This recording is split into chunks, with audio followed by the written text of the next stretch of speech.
the поглощая парниковые газы, global помогают forests, замедлять глобальное потепление. and by absorbing Россия the также вносит greenhouse gases, it серьезный helps вклад to в mitigate the обеспечение climate change. мировой And Russia продовольственной makes и great энергетической contribution to безопасности. ensuring global Только за food and последний год energy направили security. на Over the экспорт last year, свыше 100 we миллионов exported тонн more than 100 million сельскохозяйственной tons of продукции. Вышли agricultural в лидеры по produce, поставкам and we have зерновых. become one of the leaders on the Удерживаем grain ведущие supply, позиции на and рынке we are one of the энергоносителей. leaders В among the рамках BRICS energy мы exporters. инициировали создание зерновой биржи. Within BRICS, we have Рассчитываем, что initiated такой the механизм будет establishment of the способствовать grain установлению trade прозрачного и platform, and these невосприимчивого к внешним mechanisms рискам will режима help торговли to агропродукцией ensure как между transparent участниками trade объединения, так и с другими нашими both партнерами. among the association Подытоживая, members хочу and еще other раз countries. отметить, And at the что same Россия, time, как и I все would like to государства note БРИКС, that Russia, открыта к as all the совместной BRICS работе со countries, are странами open to глобального work Юга и with the Востока global South and по global East продвижению countries инклюзивного to и promote устойчивого inclusive развития and в целях sustainable построения development with the лучшего goal мира. to build a better Мира, в world, котором будут the world учитываться where мнения и the интересы opinions каждого and народа, interests of every уважаться их nation will право be на taken into суверенное развитие, consideration, their их right for самобытность, sovereign development will be признаваться respected, абсолютной their ценность sovereignty всех would без be исключения respected, культур, and the value of традиций all the и cultures, религий. traditions, and religions will Рассчитываю, be что recognized. сегодняшняя I дискуссия hope that будет today's носить конструктивный discussion и will be обстоятельный constructive характер, внесет and вклад в thorough, решение and will актуальных make вопросов significant региональной и глобальной contribution to повестки. resolving Благодарю за international внимание and regional и issues. Thank you с for your удовольствием передаю слово attention, and it председателю is my Китайской pleasure to Народной give the floor to Республики the President господину of the People's Си Цзиньпину. Republic of Пожалуйста. China, Xi Jinping.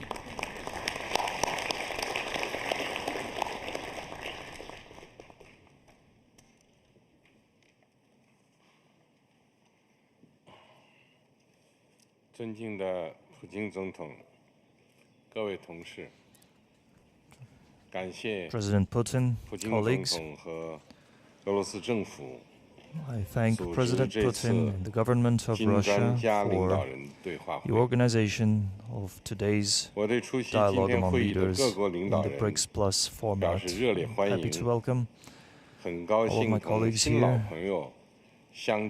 and I'm happy to meet my old and new friends here in Kazan.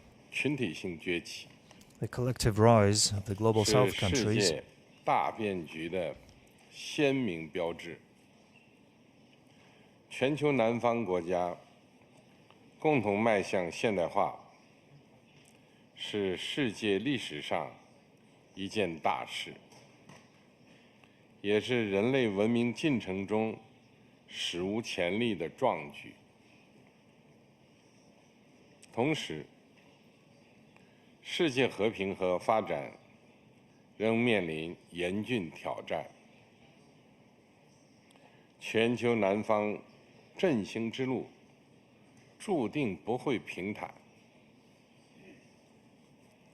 作为全球南方的第一方阵，我们要展现集体智慧和力量，为构建人类命运共同体挺膺担当，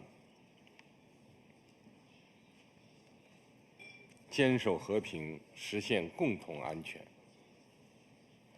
我们要做维护和平的稳定力量，加强全球安全治理，探索标本兼治的热点问题解决之道。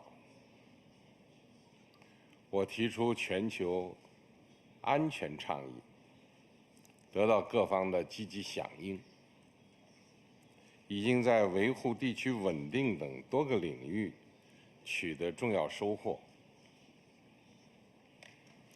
中国和巴西联合发表了6点共识，会同有关全球南方国家发起了乌克兰危机和平之友小组。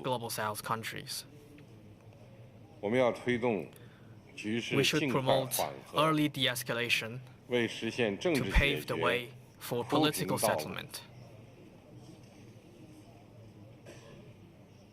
今年7月， Last July, 巴勒斯坦各派别 Palestinian factions 在北京 reconciled 实现 with 内 each 部 other 和解， in Beijing, 迈出了实现中东 marking 和 a 平 key 的重要 step 一步。 towards peace in the Middle East. 我们要继续推动 We should continue 加沙地 to 带 promote comprehensive ceasefire in the Gaza Strip 重启两国方 and 案， revive the two-state solution. 并阻止战火 We 在 must 黎巴 stop the 嫩 flames of 蔓 war 延， from spreading in Lebanon 不能再让巴勒斯坦、 and 黎巴 end the 嫩 miserable sufferings 生灵涂 in 炭， Palestine and Lebanon.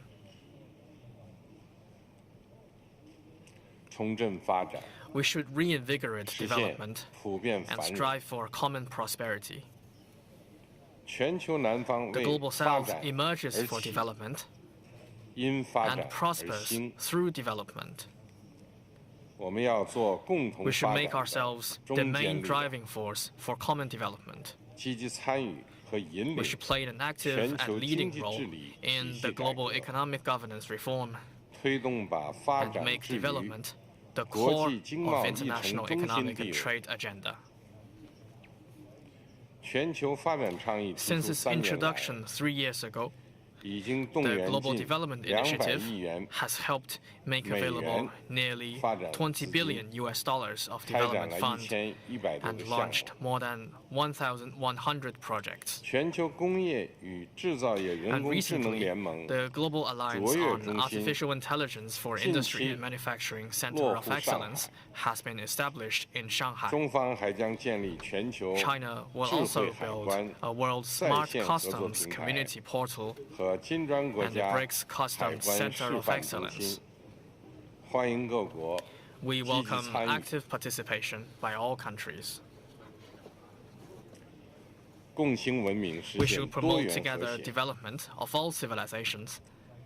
多样文 and 明 strive 是 for 世 harmony 界 among 的 them. 本色， Diversity of civilization is the 我们要做 innate 文明 quality 互 of the 鉴 world. 的促进力 We 量， should be advocates for exchanges 增进 among civilizations. 沟通对话， We should enhance communication 支 and 持彼 dialogue 此走 and 符合 support 本 each 国 other 国情 in 的 taking 现 the 代 path 化 to 道路。 modernization suited to our respective 我 national 提出 conditions. 全球文明倡议 The，Global Civilization Initiative I 就是要 proposed 推动建设 is 美美与 exactly for 共 the 的 purpose 世界 of 文明 building 百 a 花园 garden。of world civilizations in which we can 中 share 方将 and 牵 admire 头 the 成立 beauty of each 全 civilization. 球南方智 China 库 will 合作 coordinate with 联盟， others to form a global south think 促 tanks 进各国人 alliance 文交 to 流和 promote 治国理政 people-to-people exchanges 互学 and experience sharing 见。 in governance. 各位同事， Colleagues, 中国共产党 the 20 third 届 plenary 三 session 中 of the 全会 20th Central Committee 就要 of the 进一步 Communist 全 Party 面 of 深化 China 改革，推 made 进中国式 strategic 现代 plans 化， for further 做出 deepening 系 reform 统 to 部署， advance Chinese modernization. 必将为世界提供 This will 更多 provide 机遇。 more opportunities for the world. 上个月， Last month, 中非合作论 we 坛北京 held 峰 in 会 Beijing a successful 成功 summit 举办， of the Forum on China-Africa 宣 Cooperation 布了 and 中非 announced 携手推进 10现代化 partnership actions for 10大 China and 伙伴 Africa 关 to 系， jointly advance modernization. 将为全球南方实 This 现现 will 代化 instill new energy 注入 for the 新 global 动力。 south on its way toward modernization. 无论国际形势 No matter 如 how 何 the 变化， international landscape evolves, 中国始终 we 心 in 系 China 全 will 球南 always 方， keep the global south in our hearts 扎根 and maintain 全 our 球南 roots 方， in the global south. 支持更多 We 全球 support 南 more 方国 global 家 south countries 以正 in 式成 joining 员 the、cause of 伙 BRICS 伴国 as full 金 members, 砖家等 partner 形式 countries, or in 加 the 入 BRICS Plus 金砖 format, 事业，汇聚全 so 球 that 南 we can 方， combine the 磅礴 great 力量， strength of the global south 共同推 to 动构 build 建 together a 人类 community with 命 a 运 shared 共 future 同 for 体。 mankind. 非常感谢普京总统为这一次 I thank 金 President 砖 Putin 家会议所做的大量的 for 准备工作， all the preparations 并 for 为 the 这次 summit 成功的举办金砖会议 and 表示祝贺。 I congratulate on the 谢谢大家。 successful convention of this summit. Thank you.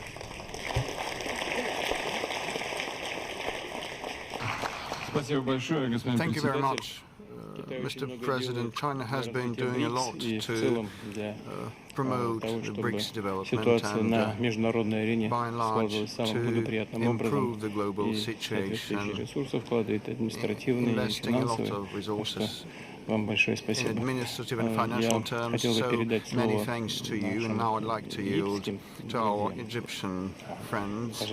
Over to you, President Sisi.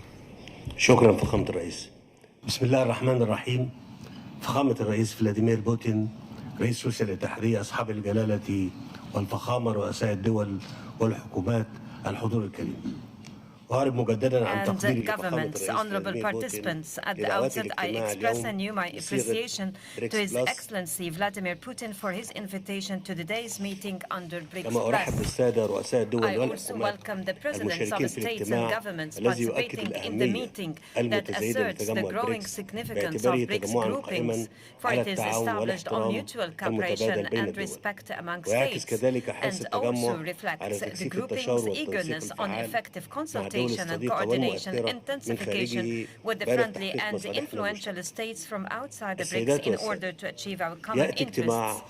Ladies and gentlemen, today's meeting comes with the critical international circumstance simmering with compounded crises and challenges. It witnesses a threat to the credibility of the multilateral international order that is overshadowed with protectionist tendencies and unilateral policies. Egypt, amid such bewilderment, believes it is essential for the developing countries to come together and reinforce South-South cooperation as one major medium for encountering the current challenges. Egypt has always been at the forefront of nations who are keen to bolstering cooperation among developing countries, in addition to its assiduous endeavor to reinforcing the interests and the priorities of the South states in various international fora. In this regard, we cannot discuss the current international crises and challenges without discussing the crisis witnessed by the Middle East region, given the continuous Israeli war for more than a year against the sons of the Palestinian people besieged in Gaza Strip, and who are surrounded by all forms of murder and intimidation, as well as the spiral aggression in the Lebanese territories, which is the greatest evidence to what have our world and the international world become today, as they are void of principles and apply double standards. Moreover, the absence of accountability and justice in face of the violations committed to the international instruments and the rules of the international and the humanitarian law, which resulted in unprecedented humanitarian catastrophe, as well as the continuity and the expansion of war. They are all but the testimonies posing concerted international efforts to bring the serious regional escalation to a halt and preclude the region from being grabbed into an all-out war, especially that the regional conflicts are spiral encompassing several countries.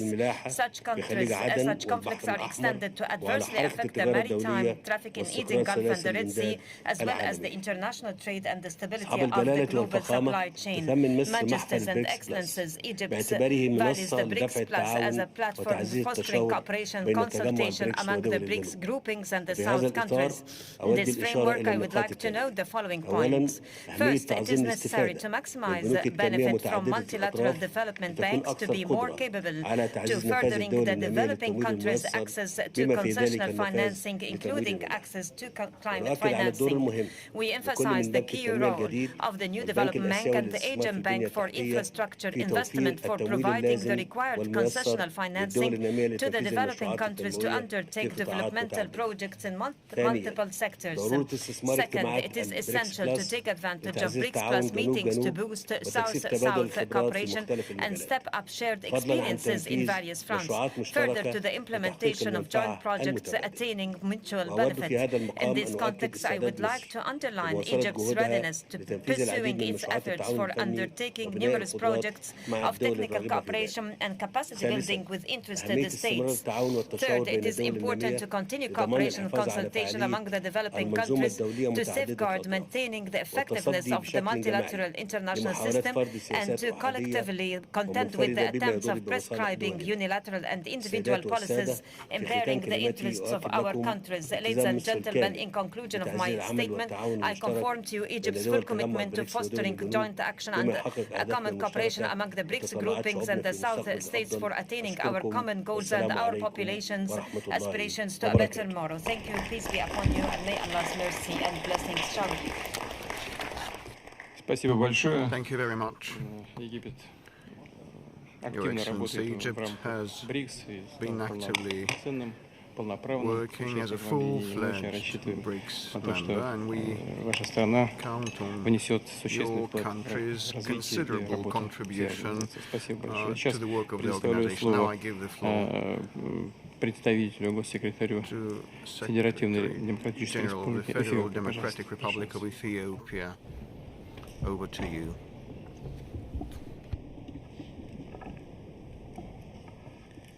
Your Excellency Vladimir Putin, President of the Russian Federation, Excellencies, Head of State and Government, distinguished delegation members, I would like to thank His Excellency President Vladimir Putin for covering this important gathering that brings together BRICS members and countries from the Global South. This deliberation with emerging economies and developing countries allows us to reflect on ways to enhance South-South cooperation and exchange of views on how to advance our shared objectives and visions to accelerate development in our countries and advance measures to reform global governance. Mr. President, Excellencies, as countries of the Global South, we have historic responsibility and opportunity to pool our resources together, align our positions, and work towards confronting the many crises the world is facing. We can contribute to the reduction of conflicts devastating many countries in several regions and contribute to alleviating human suffering. We should endeavor to achieve sustainable development goals by mobilizing development finance and alleviating the heavy debt burden on our economies. Predictable, transparent, and expedited debt restructuring remains achievable and will contribute to sustainable development. Access to critical concessional finance unconstrained by socially burdensome conditionality respects policy autonomy for developing countries and facilitates necessary economic reform.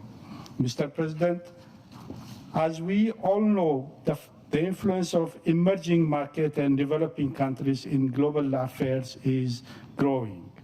It is therefore incumbent on us to strengthen our solidarity and partnership to speak in common voice and leverage the process of global governance reform. Ethiopia believes that the reform of the multilateral economic and financial institutions should be at the top of the priorities of our cooperation. We must work hand in hand toward democratizing the decision-making process by expanding the representation of the Global South, particularly Africa, in the governance of the global economic institution. We should also work towards reviewing the quota system to reflect the current economic status of developing member countries. The Global South should strive to capture the momentum for change to drive action toward new financing facilities for development. Mr. President, Excellencies, cooperation among countries of the Global South has the potential to increase the productivity capacity of developing countries. We must therefore work hard to increase trade, flow of investment, development finance, and tourism. The market opportunities that come with the significant population size, rapid growth in connectivity and technological advancement make the intra-global South trade the engine of global trade. We must therefore work towards removing trade barriers to harness the potential. Extending tariff and quota-free market access to LDCs will be essential for the expansion of trading opportunities. Mr. President, Ethiopia is greatly concerned with the escalation of the conflict in Gaza and Lebanon, which is causing huge suffering of civilians with dire humanitarian consequences. De-escalating the expanding regional crisis and tension in the broader Middle East is necessary. We call for immediate ceasefire and dialogue to end the conflict. In all cases, civilians must be protected. All key regional actors need to exercise utmost restraint and choose a path of dialogue and peaceful resolution of disputes.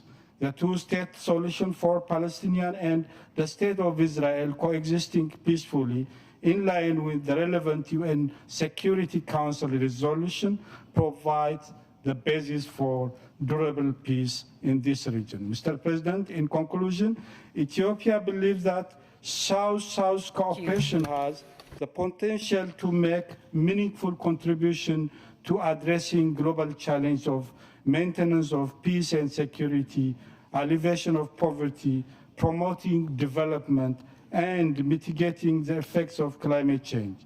I therefore would like to reiterate my country's commitment to the consolidation of BRICS engagement with emerging markets and developing countries based on equality, solidarity, and mutual respect. I thank you, Mr. President.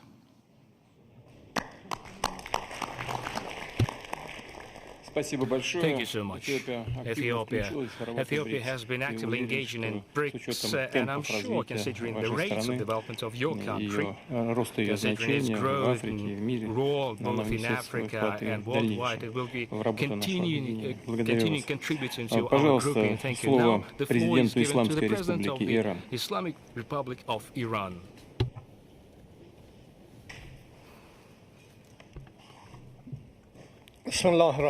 In the name of God, the Beneficent, the Merciful.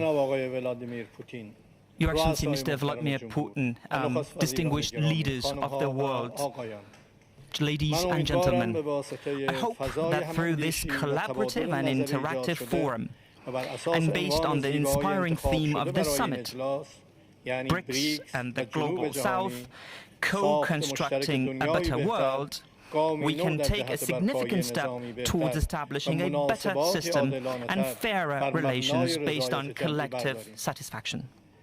This coalition building and striving for constructive and friendly relations are part of today's reality and the desire of many countries and international actors to break free from unilateralism. The foundations of unilateral equations and a balance based on unipolar hegemony are extremely shaky and wavering. Many international structures and mechanisms stemming from this approach, such as the UN Security Council, the International Monetary Fund, human rights institutions, and other examples, have lost their effective and constructive functionality due to politicization and the influence of Western governments. That is why, since its inception, this BRICS group, with its lofty and popular goals, has been able to become a successful model of cooperation and convergence among countries on the regional and international stage. This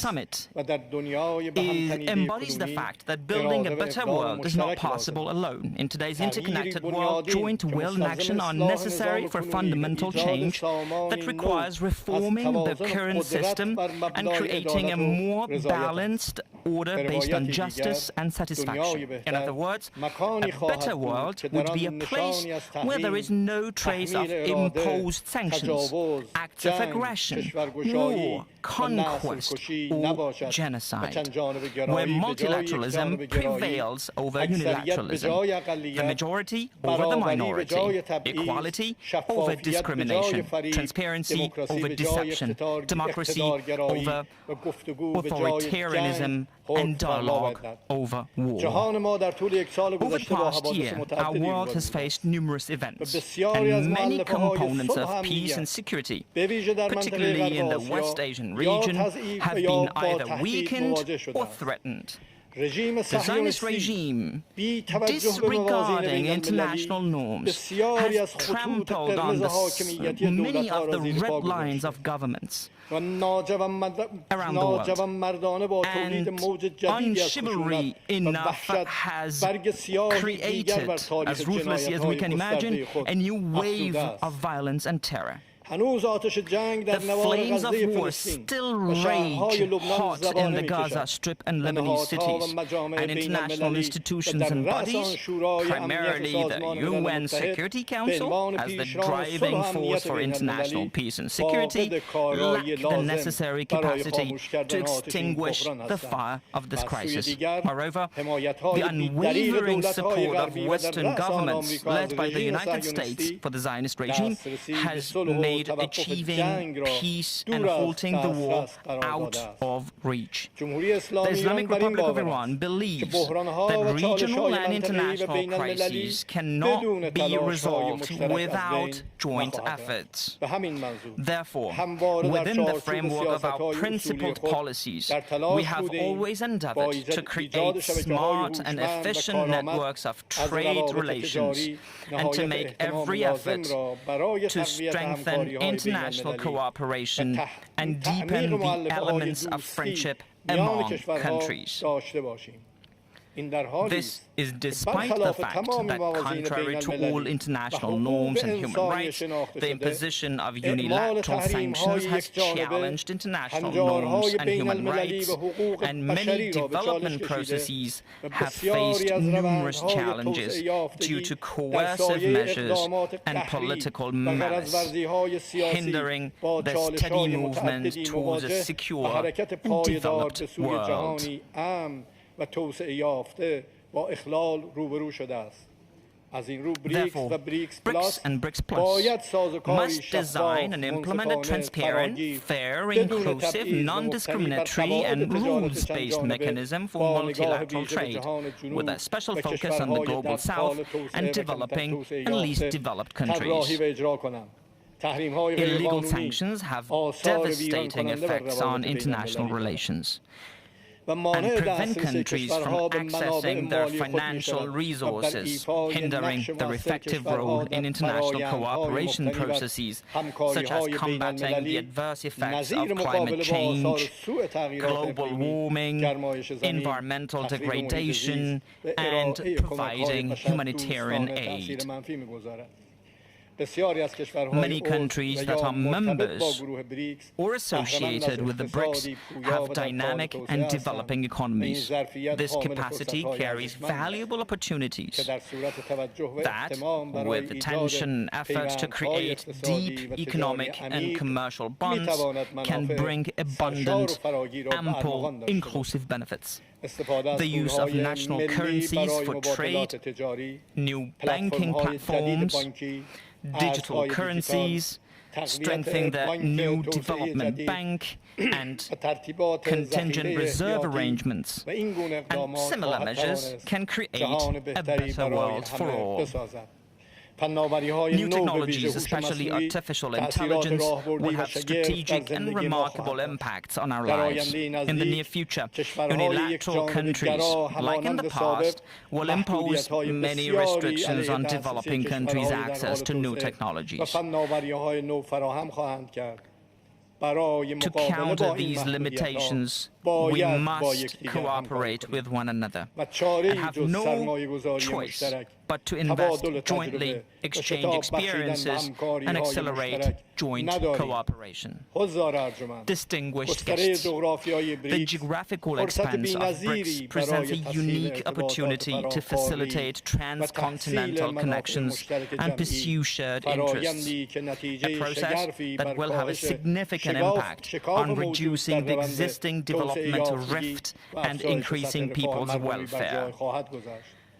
The future belongs to countries that play the greatest role in creating convergence and establishing a new order of institutionalized relations based on the discourse of consensus and justice.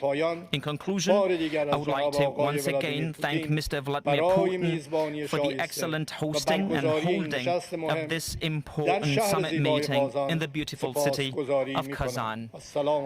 May God's peace and blessing be upon you all.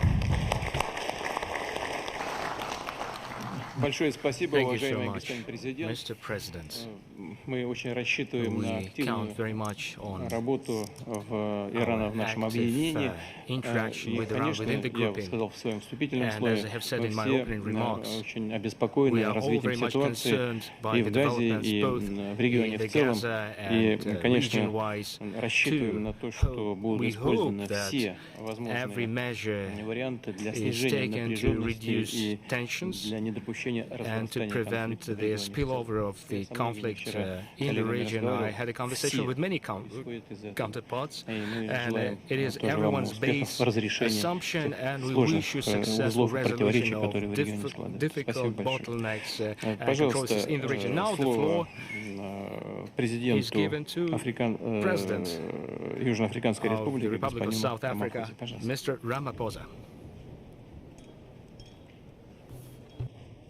Your Excellency President Vladimir Putin, Your Excellencies leaders of BRICS nations, Your Excellencies leaders of global and regional institutions, Your Excellency Antonio Guterres, the Secretary General of the United Nations, honorable ministers and excellencies.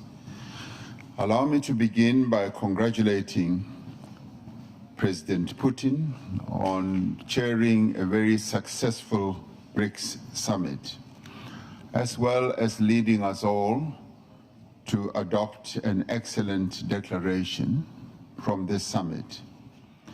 The BRICS outreach and BRICS Plus engagements are important platforms for developing strong ties amongst countries from greater global south and emerging markets.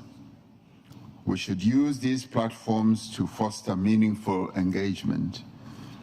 We should use the BRICS platform to contribute to social, economic, cultural development of our peoples.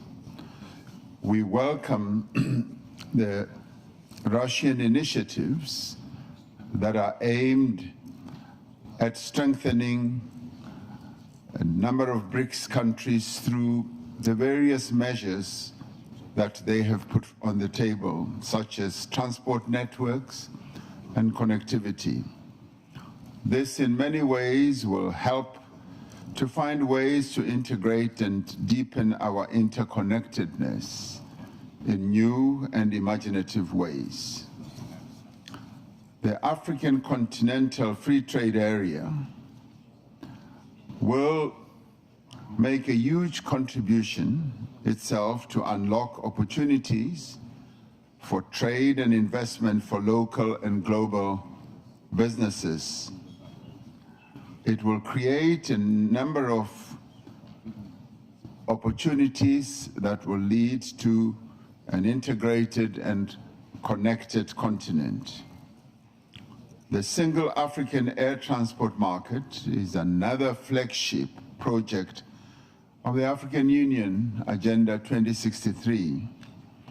This is an initiative of the African Union to create a single unified air transport market in Africa to support the continent's economic integration. For BRICS and friends of BRICS, we need to use these projects to further connect the greater global south. The promotion of greater regional connectivity and trade facilitation can only succeed in an environment of peace and stability. Excellencies, South Africa is concerned about the military action by the State of Israel against the people of Gaza, which we have characterized as genocide is deeply concerning.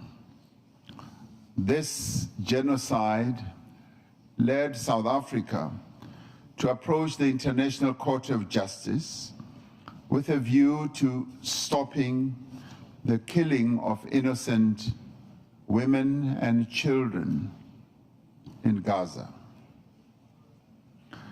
We do believe that the world cannot just sit by and watch the slaughter of innocent people continuing.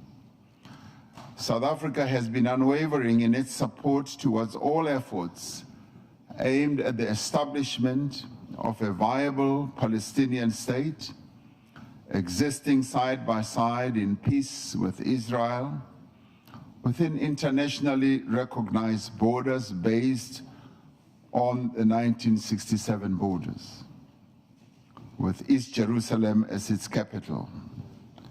And this would be in line with all UN resolutions, international law, and internationally agreed parameters. We do call on the international community and the United Nations Security Council to address this spiraling conflict. On our own continent, Africa, Sudan enters its second year of horrific conflict and devastation. This is another conflict that the world seems to have forgotten about. The protracted conflicts in the Sahel and Great Lakes regions in Africa persist. We must find lasting solutions to all these conflicts. We must remain committed to the peaceful resolution of all disputes through negotiation and inclusive dialogue. And we must safeguard the ability of states to pursue independent foreign policy. And we must safeguard the multilateral system, because it is the cornerstone of international relations that fosters an environment of peace and development. Existing global institutional mechanisms need to be both strengthened and reformed to play a constructive role in the international peace and security. We cannot allow conflicts just to continue in perpetuity. We do need to find paths to peace. In our quest for a long, interconnected, just and prosperous world, we have the ability to foster an environment of peace through a focus on sustainable development. We must also continue to support nations and peoples who seek to end the cycle of conflict and choose the path of peace. I thank you.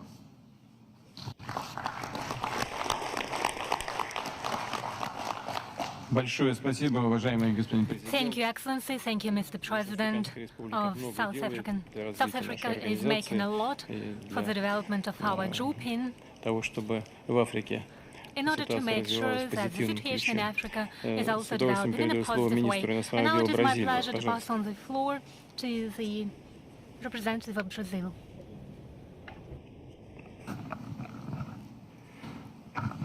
Excelentíssimo Senhor Presidente Putin, senhores chefes de Estado, de governo e convidados. É uma honra representar o presidente Lula nesta sessão plenária da cúpula do BRICS com os países convidados. É também prazer estar ao lado de países amigos do BRICS. O interesse que despertamos é ao mesmo tempo um motivo de orgulho e lembrete da nossa responsabilidade. O BRICS não é uma simples sigla inventada por economista. Por trás dessas 5 letras, há uma realidade palpável construída ao longo de décadas de esforço por um mundo mais equânime. O BRICS deve muito ao G77 e ao movimento não alinhado.